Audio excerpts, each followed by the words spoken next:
This is not one country's tragedy. This is Indonesia, Sri Lanka, Thailand and Malaysia. Assalamu alaikum warahmatullahi wabarakatuhu. Rabbi shrah li sadri wa yassir li amri wahlul uqdatam min lisani yafqahu qawli. அல்ஹம்துலில்லாஹ். இன்னைக்கு நம்ம எதை பத்தி பார்க்க போறோம்னா, ஸ்ரீலங்கால மிகப்பெரிய வெள்ளப்பெருக்கு நிலச்சரிவு ஏற்பட்டு அங்க ஒரு பெரிய பேரழிவு நடந்துகிட்டு இருக்கு. அந்த பேரழிவுல நிறைய பேர் அவங்களுடைய உயிரையும் இழந்து, பொருட்களை இழந்து, பொருளாதார அளவுலையும் அவங்க மன அளவுலையும் ரொம்ப பாதிக்கப்பட்டு இருக்காங்க.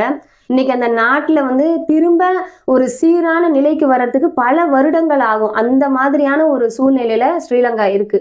சரிங்களா? இது மட்டும் இல்லாம இப்ப பார்த்தோம்னா தாய்லாந்து, இந்தோனேஷியா, மலேசியா இந்த மாதிரி இடங்கள்லயும் அதிகமான வெள்ளப்பெருக்கு ஏற்பட்டுக்கிட்டு இருக்கு. இதே மாதிரி உலகம் பூரா பார்த்தாலும் ஆங்காங்க இந்த மாதிரி வெள்ளப்பெருக்கு இல்ல நெருப்பால அழியிறது இல்ல வேற பூகம்பத்தால் அழியிறது இந்த மாதிரியான விஷயங்கள் நடந்துகிட்டே தான் இருக்கு. சரிங்களா? பெரிய அளவுல மக்கள் அங்க பாதிக்கப்பட்டுக்கிட்டு தான் இருக்காங்க. இப்போ இந்த பாதிப்புலாம் எதனால வருது? அல்லாஹ் தஆலா ஏன் இந்த மாதிரி ஒரு பெரிய பேரழிவை ஏற்படுத்துறான், கொத்து கொத்தா மனிதர்களை இறக்க செய்யறான் அப்படின்னு பார்த்தோம்னா, இந்த குர்ஆன்ல குறிப்பிடப்பட்டிருக்கு. இப்போ ஆது சமுதாயம், சமுது சமுதாயம் எல்லாம் அவங்க செய்த பாவத்தின் காரணமாக நபிமார்கள் அவங்களை எச்சரித்தும் அவங்க அதை கேட்காததுனால அல்லாஹ் தஆலா என்ன பண்றான்னா அவங்களுடைய சமுதாயத்தை அப்படியே வேரோட அழிக்கிறான். இப்போ இந்த மாதிரியான விஷயங்கள் தான் இங்க நடக்குதான்னு கேட்டா அதை நம்ம சொல்ல முடியாது இல்லையா? ஏன்னா இப்போ இங்க இருந்து எச்சரிக்கை பண்ணிக்கிட்டு இருக்கு, அங்க எந்த நபிமார்களும் பண்ணிக்கிட்டும் இல்லை. அதே மாதிரி அங்க இந்த மாதிரியான சீர்கேடுலாம் நடந்துகிட்டு இருக்கு அப்படின்னு சொல்றதுக்கும் நமக்கு எந்த தகவலும் கிடையாது. ஸோ இதை நம்ம அதோட கனெக்ட் பண்ணக்கூடாது. இப்போ இந்த மாதிரியான பேரழிவுகள் நடந்துகிட்டு தான் இருக்கும். அதுக்கு மேல அல்லாஹ் தஆலா அவங்களுடைய தவறுகளுக்காக அவங்கள உடனுக்குடனே தண்டிப்பதாக இருந்தா இந்த உலகத்துல ஒரு உயிர் கூட இருக்காது இல்லையா? அந்த அளவுக்கு அல்லாஹ் தஆலா கருணையால அவன் நம்மளை எல்லாருமே விட்டு வச்சுட்டு தான் இருக்கான். அப்போ இந்த மாதிரியான பேரழிவுகள் நடக்கிறதுக்கு என்ன காரணம், இதன் மூலியமா நமக்கு என்ன படிப்பினை அப்படின்னு பார்த்தோன்னா, அல்லாஹ் தஆலா தன்னுடைய திருமறையில என்ன சொல்றான்னா, உங்களை சுற்றியுள்ள ஊர்களுக்கு நான் அழிவுகளை ஏற்படுத்துறோம், அதன் மூலியமா நாங்க என்ன பண்றோம்னா உங்களை மீள வைக்கிறதுக்காக, என்னுடைய பக்கம் மீள வைக்கிறதுக்காக இந்த மாதிரி திரும்ப திரும்ப என்னுடைய அத்தாட்சிகளை காட்டுறேன் அப்படின்னு அல்லாஹ் தஆலா சொல்றான். ஸோ இந்த மாதிரியான விஷயங்கள் அங்க உள்ள மனிதர்களுக்கான ஒரு பாதிப்பு, அங்குள்ள மனிதர்களுக்கான ஒரு தண்டனை அப்படின்னு நினைச்சுக்கிட்டு நம்ம இருக்கிறத விட சுத்தி இருக்கவங்களுக்கு அல்லாஹ் தஆலா ஏதோ சொல்ல வரான் அப்படிங்கிறத தான் நம்ம நினைக்கணும். ஏன்னா அதுதான் உண்மையா இருக்கும் இல்லையா? ஏன்னா அல்லாஹ் தஆலா அங்க உள்ள மனிதர்கள் தூய மனதோட இஹ்லாஸோட இபாதத்து செய்யக்கூடியவங்களா இருந்திருந்தா அல்லாஹ் தஆலா அவங்கள ஷஹீது நிலைக்கு கூட எடுத்துட்டு போவான். ஏன்னா நபிகள் நாயகம் ஸல்லல்லாஹு அலைஹி வஸல்லம் அவங்க என்ன சொல்றாங்க, இந்த மாதிரியான திடீர் மரணங்கள், இடிபாடுகள்ல சிக்கி மரணிக்கிறது, நெருப்புல சிக்கி மரணிக்கிறது இல்லையா, வேற விதமான கஷ்டங்கள், அல்லாஹ்வின் பாதையில் கொல்லப்படுது, இவங்களெல்லாம் என்ன சொல்றாங்கன்னா ஷஹீதுகள்னு சொல்றாங்க. ஸோ அவங்களுடைய நியத்துக்கு ஏற்ற மாதிரி அல்லாஹ் தஆலா அங்க இறந்த மனிதர்களுக்கு நன்மையை வழங்குவான், அவங்களுக்கு ஒரு உயர்ந்த இடத்தை கொடுப்பான் இன்ஷா அல்லாஹ். அது மட்டும் இல்லாம அவங்க தன்னுடைய பிரியமான உயிர்களை இழந்து, உடைமைகளை இழந்து, எல்லாத்தையும் இழந்து நிற்கும் போது அதை பொறுமையோடு ஏற்றுக்கிட்டாங்கன்னா அதுலேயும் அல்லாஹ் தஆலா என்ன பண்ணுறான், அவங்களுக்கு நல்ல கூலி வழங்குவேன்னு சொல்கிறான் இல்லையா? அதே மாதிரி நான் எல்லாத்தையும் கொண்டு உன்னை சோதிப்பேன், பசியை கொண்டு சோதிப்பேன், பயத்தை கொண்டு சோதிப்பேன், உயிர் சேதம், பொருட்சேதம், விளைச்சல் சேதம், இப்படி எல்லா விதமான சேதங்களையும் கொண்டு சோதிப்பேன். இதில் யார் பொறுமையோடு இருக்கீங்களோ அவங்களுக்கு நற்செய்தி கூறுவீராக அப்படின்னு சொல்லி அல்லாஹ் தஆலா குர்ஆன்ல சொல்கிறான். அப்போ அந்த பொறுமையாளர்களுக்கு அல்லாஹ் தஆலா அங்கே அவங்களுக்கு ஏற்ற மாதிரியான நன்மைகளை கொடுப்பான். அவங்க மரணித்தாலும் அவங்களையும் அல்லாஹ் தஆலா என்ன பண்ணுவான், அவங்களுக்கு ஏற்ற ஒரு உயர்ந்த இடத்தை கொடுப்பான். இப்போ சுற்றி இருக்க மனிதர்கள் நாம் எப்படி இருக்கோம், நாம் நம்மளால் முடிந்த உதவிகளை அவங்களுக்கு செய்கிறோமா, அவங்களுக்கு நம்ம துவா செய்கிறோமா, அவங்களுக்காக வேண்டி நம்ம போய் உதவி செய்கிறோமா, இப்படி பல சோதனைகளை அல்லாஹ் நமக்கு வைக்கிறோம். இந்த சோதனைகளை நம்ம பாடமாக எடுத்துக்கிட்டு நம்ம வாழ்க்கையில் நம்ம எப்படி என்ன பண்ணுறோம், மாற்றங்களை கொண்டு வரும். ஏன்னா திடீர் மரணம், எல்லாரும் இருக்கும்போது என்ன நினச்சிருப்பாங்கன்னா, நம்மலாம் உயிரோடு இருக்க போகிறோம், நம்ம பொண்ணுக்கு கல்யாணம் பண்ணணும், பிள்ளைய படிக்க வைக்கணும், பேரம்பத்தி இந்த ஸ்கூலில் சேர்க்கணும், இப்படி சொத்து சேர்க்கணும், இப்படி எல்லாருடைய மனநிலையுமே எப்படி இருந்திருக்கோன்னா அடுத்து நம்ம என்ன பண்ண போகிறோம் அப்படிங்கிறதுல ஒரு அந்த யோசனையிலேயே அவங்க இருந்திருப்பாங்க இல்லையா? யாருமே நான் மரணிக்க போகிறேன், எனக்கு இப்போ எல்லாமே அழிய போகுது, சுத்தமாக ஒரு கிராமமே காலி இல்லையா, அதில் 50 குடும்பங்களுக்கு மேலே காலி, யாருமே கிடையாது. இப்படி யாராவது நினைச்சிருப்பாங்களா? நினைச்சிருக்க மாட்டாங்க. ஆனா இன்னைக்கு அல்லாஹ் தஆலா அவங்க யாருமே இல்லாத நிலையை ஏற்படுத்தியிருக்கான். அப்போ அந்த பாடம் நம்மளுக்கு என்ன படிப்பினையை கொடுக்குது அப்படின்னு பார்த்தோம்னா, நாளைக்கு நமக்கும் இதே நிலை தான் ஏற்படலாம் கண்டிப்பா, இல்லையா? அல்லாஹ் நாடுனா ஒரு செகண்ட்ல என்ன வேணா ஆயிடும். இந்த உலகத்தை திருப்பி போட்டுருவோம் அல்லாஹ் தஆலா, இல்லையா? அப்போ நம்ம எந்த அளவுக்கு நாம செய்யற தவறுகளுக்கு பாவ மன்னிப்பு அல்லாஹ் கிட்ட கேட்டுக்கிட்டு இருக்கோம். ஏன்னா உயிர் தொண்டைக்குழி அடைந்த பிறகு அந்த உயிர் போற நிலையில நம்ம பாவ மன்னிப்பு கேட்டா அது என்னவாகாது, பயனளிக்காது. அப்போ அதுக்கு முன்னாடியே நம்ம கேட்கணும்னா நமக்கு மரணத்தை பற்றிய சிந்தனை இருக்கணும். ஒவ்வொரு ஆத்மாவும் மரணத்தை சுவைத்தேதான் ஆக வேண்டும். மரணம் ஒரு கோட்டைக்குள்ள இருந்தா கூட அது கண்டிப்பா நம்மளை வந்தடையும் அப்படிங்கிற சிந்தனை நமக்கு இருக்கணும். எந்த நேரமும் மரணத்துக்காக நம்ம தயாரா இருக்கிற சிந்தனை நமக்கு இருந்தாதான் நம்ம செய்யற பாவங்களுக்கு நம்ம என்ன பண்ணுவோம், அல்லாஹ் கிட்ட பாவ மன்னிப்பு கேட்போம். நம்ம அந்த பாவங்கள்ல இருந்து நம்ம வெளியே எப்படி வர்றது, நம்ம இதெல்லாம் இல்லாம இந்த உலகம் ஒரு அற்பமான உலகம், இந்த உலகத்துல எதுவுமே நிலையானது கிடையாது, ஒரு நிமிஷத்துல அல்லாஹ் தஆலா எல்லாத்தையுமே அழிச்சிருவான்னு சொல்லி நம்ம எப்படி அந்த பாவங்கள்ல இருந்து வெளியே வர்றது அப்படின்னு சொல்லி யோசிப்போம். அது மட்டும் இல்லாம இந்த உலகத்தை பொறுத்த வரைக்கும் நமக்கு என்னென்னலாம் நம்ம நியாமத்தா நினைக்கிறோமோ, அது காத்தா இருக்கலாம், மழையா இருக்கலாம், பனியா இருக்கலாம், வெயிலா இருக்கலாம், நெருப்பா இருக்கலாம், இப்படி எந்த விஷயமா எடுத்துக்கிட்டாலும், ஏன் நம்மளுடைய மனைவி மக்கள் எந்த விஷயங்களை நம்ம அருட்கொடையா நினைக்கிறோமோ இது எல்லாமே நம்மளுக்கு எதிராக ஒரு நாள் திரும்பும். சரிங்களா? இந்த ஒரு சிந்தனை எல்லா மனிதர்களுக்கும் வரணும். ஏன்னா அல்லாஹ் தஆலா தன்னுடைய திருமறையில் என்ன சொல்றான், உங்களுடைய மனைவிகளிலும் உங்களுடைய பிள்ளைகளிலும் உங்களுக்கு எதிரிகள் இருக்கிறார்கள். அதாவது எந்த ஒரு விஷயமா இருந்தாலும் நம்ம மேல பிரியமா இருக்கு, நமக்கு நன்மை அளிக்குது, நம்ம இது இல்லைன்னா இருக்க முடியாது, இது இன்றியமையாதது, இப்படியெல்லாம் நம்ம நினைச்சுக்கிட்டு இருக்க பல விஷயங்கள் நமக்கே என்ன பண்ணும்னா எதிராக அமையும். ஆனா நமக்காக அல்லாஹ் கொடுத்த அந்த நேரம்ன்ற ஒரு விஷயம் இருக்கு இல்லையா, அந்த அருட்கொடைங்கிறது என்னைக்குமே நமக்காக நல்லது செய்யதான் நிக்குது. ஆனா அந்த நேரத்தை நம்ம எவ்வளவு வீணாக்கிட்டு இருக்கோம் அப்படின்னு சொல்லி நம்ம கொஞ்சம் சிந்திச்சு பார்க்கணும். ஏன்னா ஒரு மனுஷங்கிட்ட, ஆரோக்கியமா இருக்க மனுஷங்கிட்ட போய் நீங்க நல்ல இபாதத்து செய்யுங்க, நல்லபடியா அல்லாஹ்வுடைய நினைவுல இருங்க, நீங்க நிறைய நன்மையை சேருங்கன்னு சொன்னா என்ன நினைப்பாங்கன்னா, இன்னும் நேரம் இருக்குல்ல, நம்ம பண்ணிக்கலாம், அதுக்கப்புறம் பண்ணிக்கலாம், இப்போ ஏன் இவ்வளோ அவசரம் அப்படிங்கிற மாதிரி தான் நிறைய பேருடைய சிந்தனைகள் இருக்கும்.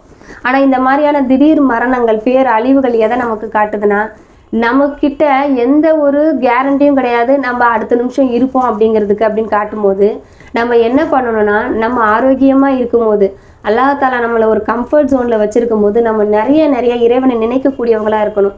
அவனுடைய வழியில் நம்ம நிறைய இபாதத்துக்கள் செய்யக்கூடியவங்களாக இருக்கணும், இல்லையா? அதனால நம்ம நாளைக்கு மறுமையில போய் நின்றுட்டு, அல்லாஹ் எனக்கு கொஞ்சம் நேரத்தை கொடுக்க மாட்டியா அல்லாஹ், நான் இபாதத் செஞ்சுட்டு வந்துடுறேன் அல்லான்னு ஒரு மனிதன் அல்லாஹ் கிட்ட கேட்பான். அந்த மாதிரியான நிலைமை ஏற்படாம இந்த உலகத்துல அல்லாஹ் தஆலா கொடுத்த நேரத்தை பத்தி நம்ம உணரணும். அதோடைய அருமையை உணர்ந்து நம்ம என்ன பண்ணணும், நிறைய நன்மைகளை சேர்க்கணும் அப்படிங்கிறதுக்காகவும் இந்த மாதிரியான விஷயங்கள் நடக்குது.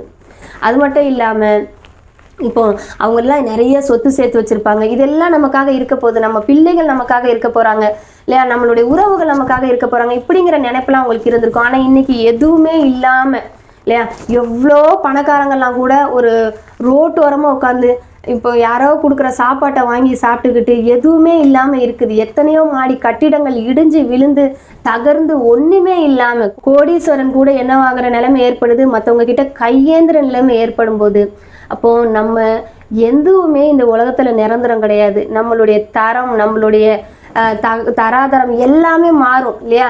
அந்த மாதிரியான ஒரு நினைப்புலையும் நம்ம இருக்கணும். என்றைக்குமே இந்த மாதிரியான ஒரு கெத்துல தான் நம்ம இருப்போம் அப்படின்ற நினைப்பு இல்லாமல், இதே அல்லாஹ் நம்மளை என்ன பண்ணலாம், இன்னொருத்தர்கிட்ட வாங்கி சாப்பிடக்கூடியவங்களாக கூட ஆக்கிடலாம். அதனால நம்ம அல்லாஹ்க்கு நமக்கு கொடுத்த விஷயங்களுக்கு நம்ம அதிகமாக நன்றி செலுத்தணும். அதை அதிகமாக மற்றவர்களுக்கு நம்ம கொடுக்கக்கூடியவங்களா இருக்கணும். ஏன்னா அல்லாஹ் தஆலா தன்னுடைய திருமறையில் என்ன சொல்றான், பேரங்களோ நட்புறவோ எதுவுமே பரிந்துரையோ பயனளிக்காத அந்த நாளுக்கு வரத்துக்கு முன்னாடி நான் கொடுத்தவற்றிலிருந்து நீங்க மற்றவங்களுக்கு கொடுங்கன்னு சொல்றான். அப்போ அல்லாஹ் நமக்கு கொடுத்துருக்கான். இந்த மாதிரி எந்த ஒரு விஷயமும் பயனளிக்காத ஒரு நாள் வரும், இல்லையா? அந்த நாள் வரத்துக்கு முன்னாடி நாம் அங்கே போயிட்டு இந்த உலகத்தையே தரேன்னு சொல்லுவானா, இந்த உலகத்தில் உள்ள மாதிரி இன்னொரு மடங்கு உலகத்தையும் நான் சேர்த்து தரணுவானா, அவனால் அவன் தர முடியாது அங்கே போய். ஆனால் அந்த மாதிரி மனிதன் அல்லாஹ் கிட்ட கேட்பானா. அப்போ அந்த மாதிரி ஒரு நேரம் வரத்துக்கு முன்னாடி இங்கே அல்லாஹ் நம்ம கையில் என்ன கொடுத்துருக்கானோ அங்கே நம்ம போய் ஒரு சிங்கிள் பைசா கூட எடுத்து யாருக்கும் கொடுக்க முடியாது. ஆனால் இங்கே நம்ம கையில் கொடுத்துருக்கான், அதை மற்றவர்களுக்கு நம்ம கொடுக்கணும், தான தர்மத்தில் இறங்கணும். நம்ம அதிகமாக என்ன பண்ணணும்னா மற்றவங்களுக்கு கொடுக்கறது மூலயமா நன்மையை சேர்த்து வைக்கணும் இல்லையா? ஏன்னா நம்ம யாருக்கு கொடுக்குறோமோ அதுதான் நம்மளுடைய செல்வம் இல்லையா? நம்ம வச்சுக்கிட்டு இருந்த செல்வங்கள் எல்லாம் நம்மளுடைய செல்வங்கள் இல்லை, நம்ம ஒரு நாள் அழிஞ்சிடலாம், இல்லை அந்த செல்வங்கள் நம்மளை விட்டு இந்த மாதிரியான பேரழிவுகள் மூலயமா கூட போயிடலாம். அப்போது இந்த செல்வங்கள் நமக்கு சொந்தம் கிடையாது. நம்ம கிட்ட இருக்க செல்வம் அப்படின்னா அது மற்றவர்களுக்கு நம்ம கொடுத்து சேர்த்து வைத்த செல்வம் தான் அப்படிங்கிறத மனிதன் புரிஞ்சுக்கணும். அப்புறம் பார்த்தோன்னா இந்த இந்தோனேஷியாவில் நடந்த வெள்ளத்தை அப்போ கூட நம்ம பார்க்குறோம். ஒரு மனிதன் என்ன பண்ணுறாருன்னா ஒரு ஃப்ரிட்ஜை திறந்து அந்த ஃப்ரிட்ஜில் இருந்து ஒரு பன் எடுத்து சாப்பிட்றாரு. அது அந்த சீனை பார்க்கும்போதே நம்மளுக்கு ரொம்ப கஷ்டமாக இருக்குது. அதாவது எவ்வளோ சீன்கள் வந்துக்கிட்டு தான் இருக்குது, எவ்வளோ பேர் அந்த சீரழிவுகள் நம்ம பார்த்துக்கிட்டு இருக்கோம். ஆனால் எப்படி மனிதனுடைய நிலைமை ஆயிடுது, எப்படி அவங்க எப்படி வேணால் பணக்காரங்களாக இருந்திருக்கலாம். ஆனால் இன்னைக்கு அந்த ஒரு அசுத்தமான தண்ணியெல்லாம் கலந்த ஒரு நிலையிலையும் அந்த ஃப்ரிட்ஜிலேருந்து ஒரு வாய் சாப்பாடு நமக்கு கிடைக்காதா அப்படின்னு அதை தேடி அதை எடுத்து சாப்பிட்றாங்கன்னா மனிதர்களுடைய நிலைமையை அல்லாஹ் எப்படியெல்லாம் மாற்றிடுவான் அப்படிங்கிறது நம்ம நினச்சி பார்க்கணும். நம்ம என்ன பண்ணணும், அல்லாஹ் தஆலா கிட்ட இந்த மாதிரியான மனிதர்களுக்காக நம்ம அதிகமாக துவா செய்யணும். நமக்கு இந்த மாதிரி நிலைமை ஏற்படாமல் இருக்கவும் நம்ம துவா செய்யணும். ஏன்னா நம்ம பாலஸ்தீனத்தில் ஏற்பட்ட கஷ்டங்கள், இந்த மாதிரியான பேரழிவின் போது ஏற்பட்ட கஷ்டங்கள்லாம் நம்ம அவங்கள என்ன பண்ணிக்கிட்டு இருக்கோம், அவங்க கஷ்டப்படுறாங்கன்னு நினச்சிக்கிட்டு இருக்கோம். ஆனால் சுற்றி உள்ளவங்களுக்கு அடிப்படையாகவும் பாடமாகவும் தான் அல்லாஹ் இதை நம்மளுக்கு ஏற்படுத்திக்கிட்டு இருக்கா அப்படிங்கிறத நம்ம நினைக்காத வரைக்கும் நமக்கு என்னது இதில் ஒரு படிப்பினை கிடைக்க போகிறதில்லை. அப்போ இதை நம்ம உட்காந்து நியூஸாக பார்த்துக்கிட்டு இல்லாமல் நம்ம என்ன பண்ணணும்னா இதில் நம்மளுக்கு என்ன படிப்பினை கிடைக்குது. இப்போ நபிகள் நாயகம் ஸல்லல்லாஹு அலைஹி வஸல்லம் அவங்க இந்த மாதிரியான காற்று ஏற்படும் போது என்ன பண்ணியிருக்காங்க இல்லையா? ஏன்னா இந்த மாதிரியான காற்றோ இல்லை மலை மேகமோ வரும்போது அவங்க பயந்துருக்காங்க. இந்த மாதிரி ஆது சமுதாயத்துக்கு வந்த மாதிரியான ஒரு மலையா இருக்கமோ இது, ஏன்னா அவங்க என்ன பண்ணாங்க, இது அவங்களுடைய அருள் நினைச்சாங்க அந்த ஆது சமுதாயத்தவர். ஆனால் அல்லாஹ் தஆலா அதுக்கு அவங்களுக்கு அழிவு தரும் மேகமாக ஆக்கிட்டான். அந்த மாதிரி ஆகக்கூடாது அப்படின்னு சொல்லி அவங்க என்ன பண்ணுறாங்க, இந்த மாதிரியான சூழ்நிலைகள் ஏற்படும் போது ஒரு பதட்டத்திலே இருந்திருக்கிறாங்க. ஆயிஷா ரலியல்லாஹு அன்ஹா என்ன சொல்கிறாங்க, இந்த மாதிரியான ஒரு மலைக்காற்றையோ இல்லை கிரகணத்தையோ இந்த மாதிரி பேரழிவுகள் வர சூழ்நிலையை எதை பார்த்தாலும் நபிகள் நாயகம் ஸல்லல்லாஹு அலைஹி வஸல்லம் அவங்க என்ன பண்ணுவாங்க, இறைவன் கிட்ட அதிகமாக வணங்கக்கூடியவங்களா, இறைவன் கிட்ட இருந்து பாதுகாப்பு தேடக்கூடியவங்களா இருப்பாங்க அப்படின்னு சொல்கிறாங்க. அப்போ நமக்கு என்ன படிப்பினை அப்படின்னா நம்ம என்ன பண்ணணும்னா இந்த மாதிரியான விஷயங்கள் நடந்துருச்சுன்னு வீட்டில் டிவி போட்டு பார்த்துக்கிட்டு அப்படிலாம் அங்கே நடக்குது அப்படின்னு சொல்லிடுற மட்டும் நம்ம இங்கே இல்லாமல் நம்மளுடைய பாதுகாப்புக்காக நம்ம அதிகமாக துவா செய்யணும். இறந்த மனிதர்களுக்காகவும் இழந்த மனிதர்களுக்காகவும் நம்ம எவ்வளவு நம்மளால் முடியுதோ அந்த அளவுக்கு நம்ம உதவி செய்யணும். அவங்களுக்கு என்ன பண்ணணும், பொருள் அளவுலையோ இல்லை வேறு பணிகள் செய்து கொடுத்தோ இல்லை நம்ம அதிகமாக அவங்களுக்காக துவா செய்தோ நம்ம என்ன பண்ணணும்னா அவங்களுக்கு நம்ம உதவி செய்யணும். இது எல்லாமே அல்லாஹ் தஆலா நமக்காக ஏற்படுத்தி வச்சுருக்கான் அப்படின்றத நம்ம கொஞ்சம் சிந்திச்சு பார்க்கணும் இன்ஷா அல்லாஹ். இப்போ நம்ம இந்த மாதிரியான விஷயங்கள் நடக்கும்போது இதை பேரழிவுன்னு சொல்கிறோம். ஆனால் இந்த பேரழிவுங்கிறது பெரு இன்பமாக எப்படி இருக்கும்னா நம்ம இந்த உலகத்தில் வாழும்போது நமக்கு கொடுக்கப்பட்ட நேரத்தை வீணாக்காமல், நம்மளுக்கு கொடுக்கப்பட்ட நியாமத்துக்களை வீணாக்காமல் நம்ம நிறைய நன்மைகள் செய்து நம்ம யாரையும் கஷ்டப்படுத்தாமல் நமக்கான அமல்களில் அதிகமாக ஈடுபடும் போது இந்த பேரழிவுகள் வர சமயங்களில் கூட அல்லாஹ் தஆலா நம்ம உயிரை எடுத்தாலும் கூட நமக்கு அல்லாஹ் தஆலா மிக உயர்ந்த ஒரு இடத்த, நிரந்தரமான ஒரு சந்தோஷமான இடத்த நமக்கு சொர்க்கத்தில் கொடுப்பான் அப்படின்னு நம்ம சந்தோஷமாக இருக்கலாம். சரிங்களா? ஆனால் இந்த உலகத்தில் எந்த ஒரு நன்மையுமே நம்ம தயார்படுத்தி வைக்காமல் நம்மளுடைய நியாமத்துக்களை நம்ம வீணாக்கிட்டு நம்மளுடைய நேரத்தை நம்ம வீணாக்கிட்டு இருக்கும்போது அது கண்டிப்பாக அந்த நேரத்தில் மரணம் வரும்போது அது பேர் அழிவாக தான் இருக்கும் அப்படிங்கிறத நம்ம சிந்திக்கணும். அல்லாஹ் தஆலா நம்ம ஒவ்வொருவரையும் அந்த அழிவுகள்ல இருந்து காப்பாற்றணும். கண்டிப்பாக நிறைய நன்மைகளை சேர்த்து இன்ஷா அல்லாஹ் சுவனத்துக்கு போகக்கூடிய மனிதர்களாக அல்லாஹ் தஆலா நம்மை ஆக்கி அருள் புரியணும். இன்ஷா அல்லாஹ். அல்லாஹ் தஆலா தன்னுடைய குர்ஆன்ல சொல்ற மாதிரி யார் ஒருவர் ஈமான் கொண்டு தன்னுடைய சந்ததிகளை வரவங்களையும் ஈமான் கொள்ள செய்து நல்ல காரியங்களில் ஈடுபடுத்துகிறாங்களோ அவங்க எல்லாரையுமே நான் சொர்க்கத்தில் ஒன்று சேர்த்து வைப்பேன்னு சொல்கிறான். அப்போ இங்கே தனித்தனியாக எப்படி இறந்தாலும் எப்படியாப்பட்ட ஒரு இழப்புகள் ஏற்பட்டாலும் நம்மளும் ஈமான் கொண்டு நம்மளுடைய சந்ததிகள் நம்மளுடைய உறவினர்கள் எல்லாரும் ஈமான் கொண்டு நல்ல காரியங்களில் ஈடுபடும் போது இன்ஷா அல்லாஹ் நம்ம சொர்க்கத்தில் ஒன்றா ஜாலியாக இருப்போம் அப்படிங்கிறத நம்ம மனசில் நினைக்கணும். அல்லாஹ் தஆலா நம்ம அனைவருக்கும் நேர்வழி அளிப்பானாக. வாஹிரு தவானா அல்ஹம்துலில்லாஹி ரப்பில் ஆலமீன். அஸ்ஸலாமு அலைக்கும் வரஹ்மத்துல்லாஹி வபரகாத்துஹு.